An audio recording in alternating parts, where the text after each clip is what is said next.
नमस्कार दोस्तों, दरभंगा रॉक्स में आपका स्वागत है। क्या दरभंगा एयरपोर्ट पर नाइट लैंडिंग होने वाली है? क्या दरभंगा एयरपोर्ट पर वॉच आवर बढ़ने वाला है? जो रिस्ट्रिक्शन था सुबह में या शाम में, क्या उसमें अब रिलैक्सेशन होगा? क्या यहाँ पर कैट 2 जो लाइटिंग हो रही थी माफ़ी के तहत, माफ़ी योजना के तहत, क्या उसको पूर्ण कर लिया गया है? क्या उसको अब उद्घाटन करने का समय आ गया है?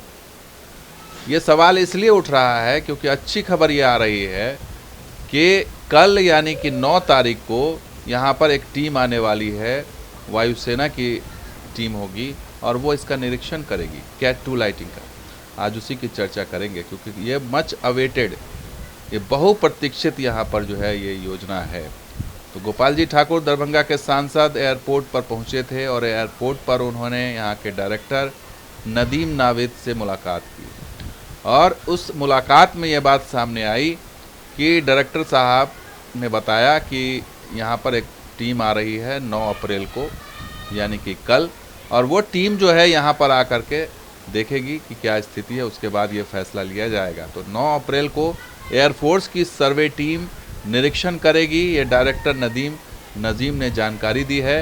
और एयरफोर्स स्टेशन पर जो लगे माफ़ी 2 योजना के तहत जो कैट 2 सिस्टम लगना है, उसकी साइट सर्वे जो है की जाएगी 9 अप्रैल को। और ये माफ़ी 2 योजना के तहत कैट 2 लाइटिंग सिस्टम है जो कम दृश्यता में काम आता है। और अन्य एयरवेज पर जो वॉच आवर है वो सुबह 6 बजे से रात 9 बजे तक है, जबकि दरभंगा एयरवेज पर ये अभी सुविधा नहीं है। अभी भी 5 बजे के बाद यहाँ पे फ्लाइट टेक ओवर नहीं हो पाती। आखिर ये ऐसा क्यों है? तो एयरफोर्स की सर्वे टीम आ रही है और वो इसको जांच करेगी और इसके बाद उम्मीद है कि यहाँ से ये जल्द रिस्ट्रिक्शंस कुछ ईज आउट होगा और यहाँ पर इसका फ़ायदा मिलेगा। लेकिन समस्या आखिर क्यों इतनी देर हुई? आखिर सिर्फ समस्या कैट 2 लाइट सिस्टम की नहीं है, समस्या 24 एकड़ में भी है जो एक्स्ट्रा दिया गया था। 90 एकड़ जो बाद में दिया गया उसमें भी है, क्योंकि उसमें भी व्यवधान आ रहा है और उसकी बात करेंगे। लेकिन पहले आप समझ लीजिए, इस व्यवधान पर जो डीएलओ हैं दरभंगा के, डिस्ट्रिक्ट लैंड ऑफिसर बालेश्वर प्रसाद, उनका कहना था कि 24 एकड़ भूमि में किसी तरह की कोई समस्या की सूचना नहीं है। पूर्व में भूमि को लेकर कुछ विवाद हुआ था जिसको सुलझा लिया गया था। वर्तमान में विभाग की ओर से काम चल रहा है। लेकिन असलियत क्या थी? असलियत हम आपको बता देते हैं। असलियत इसी अखबार ने छपी थी कि लाइट लगाने के लिए जो चयनित जगह थी कैट 2 लाइट लगाने के लिए, वहाँ पर जो संचालित बाउंड्री का कार्य है वो 12 जनवरी से ठप था। बाद में शुरू हो गया होगा, लेकिन ये 12 जनवरी से ठप था और बताया जा रहा था कि स्थानीय लोग रास्ता ठप होने को लेकर इसका विरोध कर रहे थे। अब इसका जवाब कौन देगा? एयरपोर्ट अथॉरिटी की माने तो इसके लिए ज़िला प्रशासन को कई बार पत्र भी लिखा गया था, लेकिन इसका कोई जो है सकारात्मक परिणाम सामने नहीं आया। और इतना ही नहीं, 114 एकड़ भूमि में जो है 4 दीवारी का काम रुक गया था इस वजह से। और तो और इलेक्ट्रिक लाइन एक आ रही थी रास्ते में, उस इलेक्ट्रिक लाइन को हटाने के लिए एयरपोर्ट अथॉरिटी ऑफ इंडिया ने ज़िला प्रशासन को बोला, ज़िला प्रशासन ने एयरपोर्ट अथॉरिटी इंडिया के ऊपर डाल दिया कि भाई ये काम आप पैसा दीजिए। तो तमाम तरह की चीज़ें आई जिसका जो समस्या सामने नहीं आई।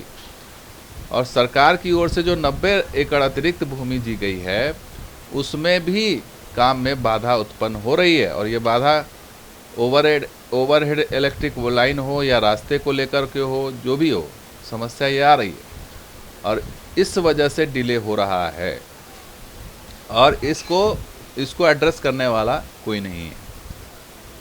अब हम आपको बता देते हैं कि ये जो काम हुआ है यहाँ पर लाइटिंग का कैट 2 का, इस पर जो नीतीश मिश्रा जो अभी मंत्री भी हैं, तो नीतीश मिश्रा ने एक पत्र लिखा था उस समय वायुसेना को, और वायुसेना की तरफ से इसका जवाब भी आया था 20 दिसंबर 2023 को। और उस पत्र में जो कहा गया था कि कैट 2 लाइट का जो संस्थापन है उस परियोजना की गति अच्छी है और कार्य अप्रैल 2024 तक पूर्ण कर लिया जाएगा। और 2024 चला गया, 2024 अप्रैल में ये काम कंप्लीट हो जाना था, 2024 चला गया और ये 25 का अप्रैल आ गया। इतना ही नहीं, उस समय जो तत्कालीन उड्डयन मंत्री थे ज्योतिरादित्य सिंधिया, उन्होंने भी नीतीश मिश्रा को चिट्ठी लिखी थी कि ये काम अप्रैल 2024 तक में कंप्लीट हो जाएगा। लेकिन अप्रैल 2024 चला गया और अप्रैल 2025 भी अब जा रहा है। तो अब जा कर के ये खुशखबरी आई है कि भाई सर्वे टीम आ रही है। तो ऐसे में यही उम्मीद की जा रही है कि अब जो टीम आ रही है सर्वे टीम, तो काम फाइनल पहुंच गया है। अब सर्वे टीम इसको देखेगी और ओके कर देगी और उसके बाद से यहाँ पर वॉच आवर बढ़ सकता है। तो देर आए दुरुस्त आए कह सकते हैं। उम्मीद कीजिए कि अब देर नहीं होगी, लेकिन अभी भी जो 24 एकड़ में आगे चल के जो कैट 3 की बात हो रही है या रनवे एक्सटेंशन की बात हो रही है या फिर इंटरनेशनल एयरपोर्ट तरीके बनाने की बात हो रही है एयरपोर्ट को, तो उसमें भी अभी भी बहुत सारी समस्याएं हैं, बहुत सारी देरी हो रही है, जिसको अथॉरिटीज़ को देखना होगा, खास करके स्थानीय प्रशासन को देखना होगा, जिलाधिकारी को देखना होगा कि काम कहाँ फंस रहा है और फंस रहा है तो उसको निकाला कैसे जाए। तो ये देखना अभी बाकी है। फिलहाल तो मामला ये है कि उम्मीद है कि वॉच आवर बढ़ेगा और वॉच आवर बढ़ेगा तो नई कंपनीज आएंगी, फ्लाइट की संख्या बढ़ेगी, लोगों को और सुविधाएं मिलेंगी कि वो शाम में रात में भी आ सकते हैं। तो दोस्तों ये वीडियो कैसा लगा जरूर लाइक कीजिए, शेयर कीजिए, कमेंट सब्सक्राइब कीजिए। कुछ और वीडियो के साथ हाजिर होंगे। अब देखते हैं दरभंगा रॉक्स। शुक्रिया, धन्यवाद। जय हिंद, जय बिहार, जय भारत।